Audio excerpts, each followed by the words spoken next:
अस्सलाम वालेकुम, मैं हूं शाहजेब खानजादा। कौमी असम्बली का आज हंगामा खेज इफ्तिताही इजलास हो गया है, जिसमें शहबाज शरीफ, नवाज शरीफ, आसिफ अली जरदारी, बिलावल भुट्टो जरदारी, बैरिस्टर गौहर खान, उमर अयूब, खालिद मकबूल सिद्दीकी और मौलाना फजलुर रहमान समेत 302 अरकान ने हल्फ उठा लिया है। और दिलचस्प बात यह है कि कौमी असम्बली के आज के इजलास के लिए कल रात गए अचानक सदर मुमलिकत डॉक्टर आरिफ अलवी भी राजी हो गए थे और उन्होंने भी आज सुबह 10 बजे इजलास तलब कर लिया था।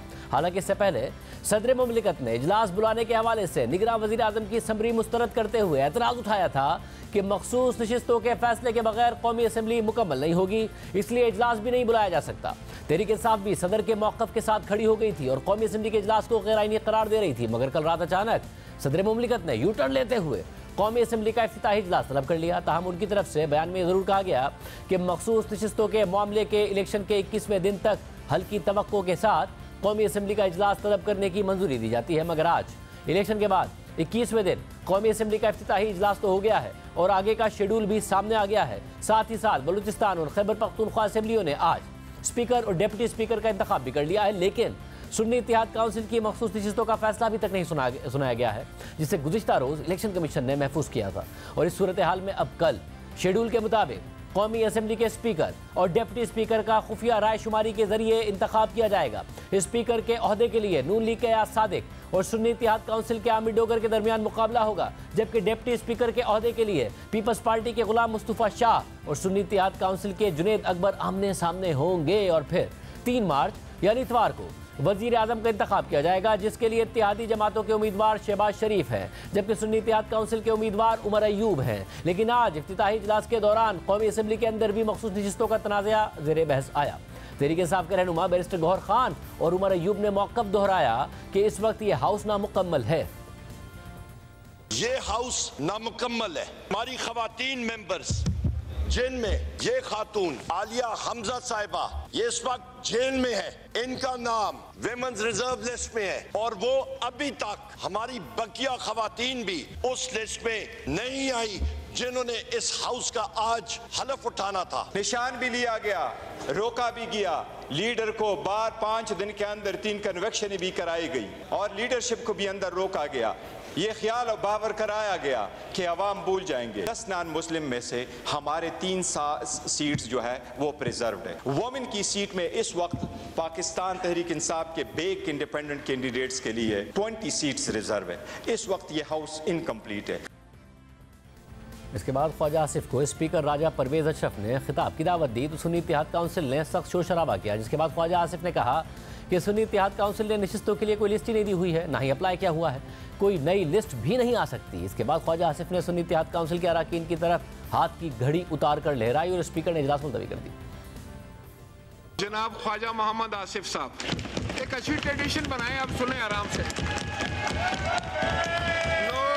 नो गैलरी से कोई आवाज नहीं उठेगी प्लीज। जनाब स्पीकर, आपका व्यू पॉइंट आ गया था। नहीं करो, ऐसा नहीं करो। ये पाकिस्तान की असेंबली है, खुदा के लिए इसको पाकिस्तान के तहफ़्फ़ुज़ के लिए इस्तेमाल करो। जज्बात में आकर ये बातें करनी अच्छी नहीं है। मैं अपने तजर्बे पे आपको बता रहा हूँ। जी ख्वाजा मोहम्मद आसिफ साहब, उनके पॉइंट ऑफ ऑर्डर पे एक मौक़िफ़ आया है, अब मैं पॉइंट ऑफ ऑर्डर पे एक मौक़िफ़ दे रहा हूँ। सुन्नी इत्तेहाद ने कोई सीट के लिए यहाँ पे कोई लिस्ट नहीं दी हुई। वो साहब यहाँ पे बैठे हुए हैं, जिन्होंने लिस्ट देनी थी उन्होंने कोई लिस्ट नहीं दी। कोई नई लिस्ट जो है वो नहीं आ सकती।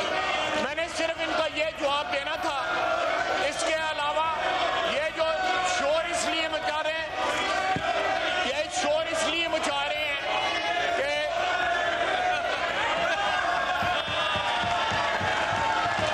कि ईवान की कार्रवाई बरोज जुमा 1 मार्च 2024 सुबह 10 बजे तक मुलतवी की जाती है। इसके अलावा इस नई असेंबली में नून लीग और पीपल्स पार्टी की पुरानी इत्तेहादी JUI तहरीक इंसाफ के साथ अपोजिशन में बैठने जा रही है। आज हल्फ बर्दारी से पहले एक दफ़ा फिर मौलाना फजलुर रहमान ने अपोजिशन में बैठने का मौक़िफ़ दोहराया और साथ ही कहा कि हम इस ऐवान को आवाम का नुमाइंदा कम और इस्टेब्लिशमेंट का नुमाइंदा ज़्यादा समझते हैं। दे रहे हैं वज़ीर आज़म, सदर, स्पीकर। हमारी पॉलिसी ये है कि हम वोट इस्तेमाल नहीं करेंगे। अपोजिशन में बैठेंगे? अपोजिशन में जेयूआई हिस्सा नहीं लेगी इस पार्लियामेंट में, जिस पार्लियामेंट का नतीजा जो है वो अवाम के हाथ में न हो और एस्टेब्लिशमेंट के हाथ में हो। मौलाना साहब, मजबूरियाँ क्या हैं, क्यों हुकूमती इत्तेहाद में नहीं आप हिस्सा ले रहे हैं? क्योंकि आपके तो पुराने दोस्त भी हैं। हम इस ऐवान को अवाम का नुमाइंदा कम और एस्टेब्लिशमेंट का नुमाइंदा ज़्यादा। अहम बात यह है कि कल नून लीग और पीपल्स पार्टी समेत इत्तेहादी जमातों का वफ्द मौलाना फजलुर रहमान से मुलाकात के लिए उनकी रिहाइशगाह गया था, लेकिन अभी तक मौलाना फजलुर रहमान राजी नहीं हुए हैं। मगर सिर्फ जेयूआई ही नहीं बल्कि नून लीग और एमक्यूएम के दरमियान भी मामला तय नहीं पाए हैं। जियो न्यूज़ के नुमाइंदे वक़ार सत्ती की खबर के मुताबिक एमक्यूएम ने मुतालबात तस्लीम किए जाने तक वफाकी काबीना का हिस्सा न बनने का फैसला किया है और नून लीग को अपने फैसले से आगाह कर दिया है। राय के मुताबिक नून लीग एमक्यूएम को सिर्फ एक वजारत देने के लिए तैयार है, जबकि एमक्यूएम 4 वजारतों का मुतालबा कर रही है और मुतालबा कर रही है कि गवर्नर सिंध भी एमक्यूएम से होना चाहिए। जबकि नून लीग के ज़राए का कहना है कि एमक्यूएम के साथ मामलात का हल निकालेंगे। इस हवाले से बातचीत जारी है। एमक्यूएम स्पीकर कौमी असम्बली और वज़ीर आज़म के इंतखाब में वोट देने के लिए तैयार है, मगर चेयरमैन सेनेट और सदर के इंतखाब में वोट देने पर आमादा नहीं है। नून लीग के एमक्यूएम से मामला तय नहीं पाए हैं, वजारतों के हवाले से इख्तलाफात सामने आ रहे हैं और फिलहाल नून लीग के अपने अंदर भी काबीना अरकान के हवाले से फैसले सामने नहीं आए हैं और खासतौर पर वज़ीर ख़जाना के ओहदे के लिए मुख्तलिफ खबरें गर्दिश कर रही हैं। आज कौमी असम्बली के इजलास के दौरान खुद इसहाक डार से सहाफ़ी ने सवाल किया कि डार साहब, क्या फैसला हो गया है, क्या आप ही वज़ीर ख़जाना होंगे? तो उन्होंने जवाब दिया कि अभी कोई फैसला नहीं हुआ, सिर्फ वज़ीर आज़म और स्पीकर के फैसले किए गए। डार साहब, क्या फैसला हो गया? आप ही वज़ीर ख़जाना होंगे? बात करेंगे जी इंशाल्लाह, अभी फैसले नहीं हुए। साहब, मुल्क की जो मईशत है उसको किस तरह आप संभाला? अभी मैंने नहीं संभाला देना, जो फैसला होगा फिर इंशाल्लाह हुकूमत संभाला देगी BMLN की। क्या बनने जा रहे हैं सर वज़ीर ख़जाना? दो भाई अभी फैसला कोई नहीं हुआ मुझे काबीना का। ताहम आज जंग और द न्यूज़ में सहाफ़ी फ़खर दुरानी की खबर शाया हुई है, जिसमें नून लीग के रहनुमा नवाज शरीफ के करीबी साथी सेनेटर इरफान सिद्दीकी ने बताया है कि इसहाक डार ही वज़ीर ख़जाना होंगे। इसहाक डार मार्च 2024 में सेनेट से रिटायर हो जाएंगे और तवक्को है कि वो दोबारा सेनेटर मुंतखब हो जाएंगे। इरफान सिद्दीकी का मजीद कहना था कि पार्टी में हर पॉलिसी फैसला चाहे वफाक हो या पंजाब नवाज शरीफ की मर्जी से किया जा रहा है। मगर आज ही सहाफ़ी कामरान यूसुफ ने अपनी खबर में दावा किया है कि इसहाक डार को वज़ीर ख़जाना बनाने के हवाले से पार्टी के अंदर और बाहर से मुखालफत हो रही है। कुछ ज़राए का दावा है कि इसहाक डार को नवाज शरीफ से क़ुर्बत की वजह से वज़ीर ख़ारजा बनाया जा सकता है। पाकिस्तान को सऊदी अरब, मुत्तहिदा अरब अमारात और चीन समेत दोस्त ममालिक से माली ताउन चाहिए, इसलिए इसहाक डार इस हवाले से कलीदी किरदार अदा कर सकते हैं, क्योंकि वह बतौर वज़ीर ख़जाना इन ममालिक से डील करते रहे हैं। बहरहाल ये वाज़ेह है कि वज़ीर ख़जाना इसहाक डार हो या कोई और, नई हुकूमत के लिए सबसे बड़ा चैलेंज मुआशी मसाइल का हल निकालना होगा और इमरान खान अभी से नई हुकूमत के लिए मुश्किलात खड़ी करने की कोशिश कर रहे हैं। कल उन्होंने IMF को इंतखाबात के ऑडिट से मुताल्लिक़ खत लिखा था, जिस पर आज नून लीग के कायद नवाज शरीफ और शहबाज शरीफ ने कौमी असम्बली के इजलास से पहले रद्द-ए-अमल दिया है। नवाज शरीफ ने कहा कि इस तरह के खत वही लिख सकते हैं, ये उनका वतीरा है। मुल्क दुश्मनी के सवाल पर नवाज शरीफ ने सहाफ़ी से कहा कि आप खुद ही अखज़ कर लें, जबकि शहबाज शरीफ ने कहा कि यह खत साइफर के बाद एक और मुल्क दुश्मनी का सबूत है, जिसके बाद किसी को कोई शक नहीं रहना चाहिए।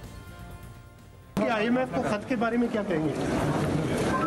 इस तरह के खत वही लिख सकते हैं, ये उनका वतीरा है और कोई पार्टी, कोई शख्स, कोई फर्द ऐसा खत नहीं लिख सकता। सर, ये मुल्क दुश्मनी के मुतरादिफ नहीं है? आपके थैंक यू, प्लीज खुद ही अखज़ कर लें। ये साइफर के बाद एक और मुल्क दुश्मनी का सबूत है, इसके बाद किसी को कोई शक नहीं रहना चाहिए। लिहाजी ये चाहते हैं पाकिस्तान मुकम्मल तबाही का शिकार हो जाए। ये मैं समझता हूँ कि इंतहाई अफसोसनाक इनका दाम है, जिसकी जितनी भी मजम्मत की जाए कम है। कोई पाकिस्तानी चाहे उसके कैसे भी सियासी इख्तिलाफात हों, कभी वो मुल्क दुश्मनी नहीं करता। इसके अलावा पाकिस्तान की मुआशी सूरत हाल और नई हुकूमत से मुताल्लिक अमरीका का रद्द-ए-अमल भी सामने आ गया है। अमरीकी महकमा खारजा के तर्जुमान मैथ्यू मिलर ने मामूल की ब्रीफिंग के दौरान इमरान खान के IMF को खत से मुताल्लिक सवाल का जवाब देते हुए कहा है कि हम कर्जों और इंटरनेशनल फाइनेंसिंग के मुश्किल तरीन साइकिल से बाहर निकलने के लिए पाकिस्तान की कोशिशों को सपोर्ट करते हैं। पाकिस्तान की नई हुकूमत को फौरी तौर पर मुआशी सूरत हाल को तरजीह देनी चाहिए, क्योंकि आइंदा कई माह की पॉलिसियाँ पाकिस्तानियों के लिए मुआशी इस्तेहकाम को बरकरार रखने के हवाले से इंतहाई अहम होंगी। उन्होंने मजीद कहा कि हम पाकिस्तान पर जोर देते हैं कि वो IMF और दीगर बैनुल-अक़वामी मालियाती इदारों के साथ मैक्रो इकनॉमिक रिफॉर्म्स के लिए काम जारी रखे। बहरहाल तहरीक इंसाफ इंतखाबात के ऑडिट का मुतालबा कर रही है और IMF के जरिए भी इस हवाले से दबाव डालना चाहती है। और अब से कुछ देर पहले PTI का वफ़द आज एक दफ़ा फिर मौलाना फजलुर रहमान की रिहाइशगाह पहुंचा और उनसे स्पीकर, डिप्टी स्पीकर और वज़ीर आज़म के लिए वोट मांगा, जिसके बाद मीडिया से बात करते हुए तहरीक इंसाफ के रहनुमा असद कैसर ने कहा कि हम एक मुल्क गिर अलायंस बनाने जा रहे हैं। मौलाना फजलुर रहमान का रद्द-ए-अमल बहुत मस्बत था। उन्होंने कहा कि हमारा मौक़िफ़ एक है, इस पर हम साथ मिलेंगे। हम एक 1 पॉइंट एजेंडा पे एक मुल्कगीर अलायंस बनाए जिसका मकसद ये हो कि इस मुल्क में हमेशा हमेशा के लिए फ्री एंड फेयर इलेक्शन का इनेकाद हो। अलायंस की तरफ जा रहे हैं। बहुत पॉजिटिव, बहुत पॉजिटिव। उन्होंने कहा कि ये हमारा मौक़िफ़ एक है और इस मौक़िफ़ पे जो है ना हम साथ मिलेंगे।